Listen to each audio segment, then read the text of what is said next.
I mean, at least we didn't lose to a Zamboni driver. Wow. You have to get up, do what they do. But that was insane. Let's not get ahead of ourselves. Come on! I make go records, baby. I'm liking this. Hello and welcome to another episode of Hawks Recap. My name is Clay. Thank you for tuning in. Blackhawks just completed their 62nd game of the regular season, and they start off their 4-game road trip with, well, what do you expect? A loss. Blackhawks lose to the Dallas Stars by a score of 2-1.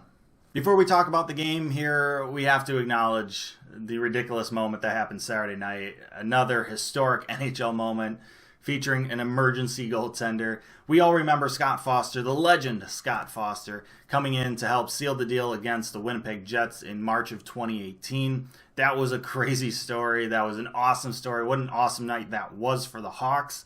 Well, it happened again. If you thought Scott Foster's story was crazy, I mean, the story from Saturday night might even be crazier. The Zamboni driver that works for the Toronto Maple Leafs organization had to go in to play against the Toronto Maple Leafs because emergency goaltenders are there for the arena and they're there for both teams, so whatever team needs it. Well, in this instance, it wasn't the home team like it was for Scott Foster. It was the away team that needed it, and he goes in and he wins it against the team that employs him. It was just insane.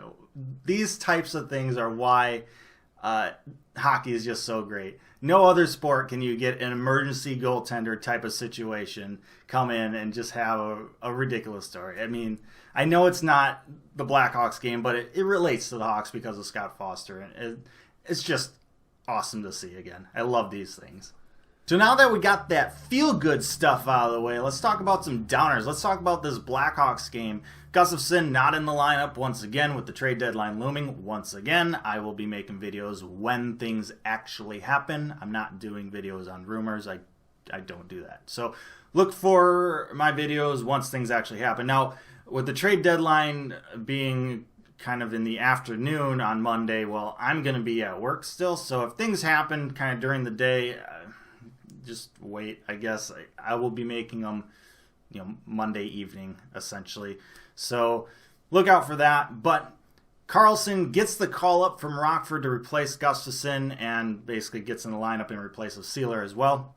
Makes his NHL debut, and you always love to see that. It's always a special moment. You get to see a guy essentially realize his childhood dream of playing in the NHL. And I thought he played pretty decently in this game. It was a pretty decent NHL debut. I thought he looked all right. Now, the Blackhawks in general struggled a little bit in the first period. Stars came to play.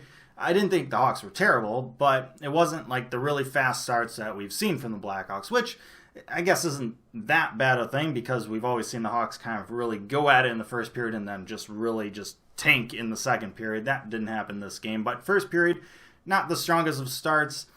But it was a very free-flowing first period. Both teams kind of just ebb and flow in this game in that first period. Not a whole lot of whistles, not a whole lot of stoppages, just each team getting chances with the puck, both goaltenders making saves, nothing really happening all that much. But then with about 4.5 minutes left to go in the first period, the Stars would get a break, kind of get a little bit of a fluky bounce of the puck. They take a shot on goal. It gets blocked out front, and the puck just seemingly finds Pavelski kind of all alone right in front. Nothing that Crawford could really do about it, and Pavelski puts it in to make it a 1-0 game for the Stars, and that's how this game would go into the second period. The Blackhawks would play much better in that second period. It would also help that the Stars were very undisciplined in that middle frame. They would take 4 penalties in that second period, and the Hawks, with their last place power play unit, which is ridiculous to me because they have so much talent there. I don't know how they're last, but they are. They found a way to convert off the draw. Puck gets to Kubalik. He rips home a one-timer past Khudobin, and this game is tied, or at least we thought. The refs decide to blow it dead and negate the goal because they're going to call Jonathan Toews for interference off the draw, which, looking at the replay, is pretty insane. Both players are basically battling for position on the ice. If you're going to call that interference, you might as well call about 100 penalties in this game. That was just dumb, and it negates a good goal. This game should be tied, but it's not. Stars still up 1-0. However, Stars, as I mentioned, still undisciplined in that second period. They would continue to take more penalties, and the Blackhawks power play would get another chance, and the Blackhawks power play, that's last in the league, would convert again. Same thing. Puck gets to Jakubczak, one-timer, beats Khudobin, this time on the short side. And this one counts. Blackhawks tie the game up 1-1. However, the Stars would end up getting another kind of, I don't want to say fluky, because you make your own opportunities, but the puck just doesn't bounce the Blackhawks way, that's for sure. And it finds Seguin in front, and he puts it home. And the Stars get bailed out, essentially, for their very undisciplined play in the second period, and leave the second period still with a 1-goal lead. It's 2-1 Stars going into the third. Third period was pretty even period, pretty solid from both teams. Both goaltenders were solid as well, not a whole lot challenging there. But the Blackhawks had some opportunities late, pushing, pulled their goalie, but just couldn't really get anything through, couldn't really create any opportunities for themselves. They tried to get shots on net and tried to look for those shooting lanes, but there weren't a whole lot there. I would have loved to see them go for the sticks in the slots, but they kind of passed that up. I don't know why, but they just didn't create enough for them to tie this game up, and the Dallas Stars would end up winning this one 2-1. The Dallas Stars are a good team. They're going to be in the playoffs. They'll probably make a little bit of a run too, just like they did last year. I didn't think the Blackhawks played that bad of a game. I thought it was a pretty even game overall, but the Stars took advantage of the bounces and the opportunities that they had, capitalized on them. Hawks just didn't really get a whole lot of opportunities, didn't really create a whole lot, didn't really get any bounces.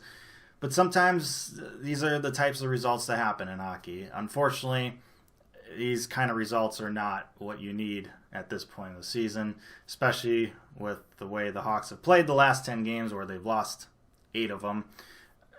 Essentially, the playoffs are now out of reach for them. And with this being the last game before the trade deadline, that means we're probably going to be selling away some assets. Now, rumors have swirled and everything. Gustafson's been held out of games. It's likely that we'll see some players gone once again. I'm not going to speculate on anything. We'll see what actually happens. But it's safe to say right now that we're going to be pretty much looking forward to next year. With that said, it's going to be interesting to see how this team shakes up after the trade deadline.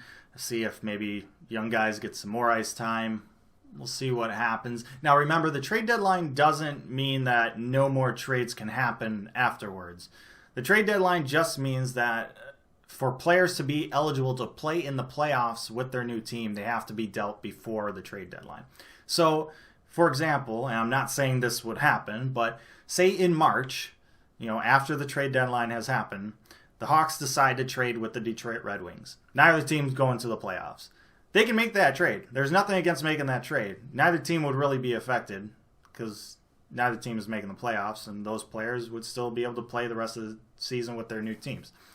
So just remember, if the Hawks don't make or just make a few moves before the trade deadline, it doesn't mean they're not going to make any more afterwards. If you remember a couple seasons ago, the Blackhawks traded Scott Darling to the Carolina Hurricanes during the playoffs of that year. Same scenario. You can make trades after the trade deadline. They just can't play in the playoffs. So keep that in mind. And with that in mind, I'm going to end this video. Thank you all for tuning in. I hope you got some sort of enjoyment out of it. Let me know your thoughts down in the comment section below. Like, share, and subscribe. Appreciate that as always. Remember, I do have a giveaway going on Twitter. I will post a link to the tweet down in the description of this video. Basically, all you got to do is retweet that tweet. So don't forget to do that. I'll probably pick a winner end of the month here, end of February. So still time to get in on that, but don't forget to get in on that. So once again, down in the description. But with that, stay safe, make good decisions, and I'll see you next time.